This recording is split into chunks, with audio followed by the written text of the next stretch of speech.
This is the last video in a 4-part series about the stages of teaching speaking. The first video gave a brief overview of the 3 stages and looked at whether to teach them top-down or bottom-up.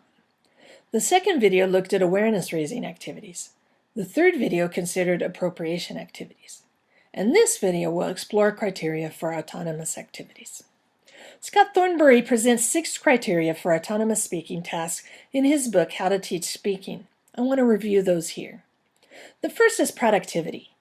Each student needs to have a reason for saying something. One problem I find with milling activities where students walk around and gather answers is that there's so many ways to avoid actually producing the language.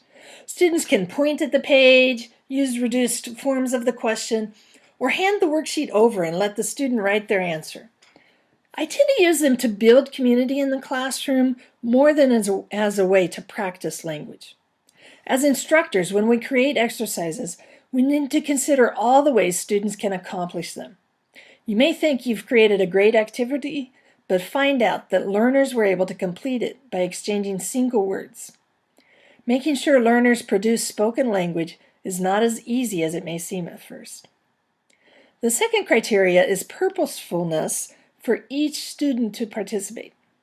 If only one student in the group is needed to complete a task, then it's likely the rest will sit back and listen. Instructors need to include purpose for each student to produce. Group roles can help by making sure each member of the group has their own individual job in addition to the group task. The third criteria is interactivity, because speaking seldom happens in a vacuum. Even now, as I'm talking, I'm trying to anticipate who is listening, what they already know, and what they need me to explain to them. So while this may seem like it's lacking interactivity, it isn't, because I've been taught to anticipate the needs of my audience. That is what we need to teach each language learner in our class. Also, most speaking is spontaneous and unpredictable because of the interaction with the listeners. Students need opportunities to speak with each other in ways that are not scripted. Even in speaking classes, they often have little real interaction with each other. The fourth criteria is challenge. This is the idea that the task should not be too easy or too difficult. It needs to challenge their language skills so that they feel some ideal stress to produce language. It's through this stress or challenge that chunks of language will become automatic so that the brain can concentrate on the higher level tasks. The fifth criteria is safety.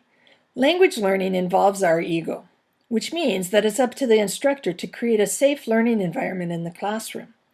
That doesn't mean never correcting language errors, but it does mean doing so in a way that doesn't feel like it's punishment. Errors and mistakes in language are natural, and pointing them out so that improvement can occur is also natural in a language class. Team-building activities and icebreakers can be used throughout the semester to help learners feel more comfortable with each other, not just at the beginning of the semester. But also activities where the purpose of each member of the group is clear and is necessary for successful completion of the task, as mentioned earlier, will build community and safety in the class. The sixth criteria is authenticity. It's not really a compliment when your students tell you that they understand you perfectly in class, but they have trouble ordering a meal at a restaurant.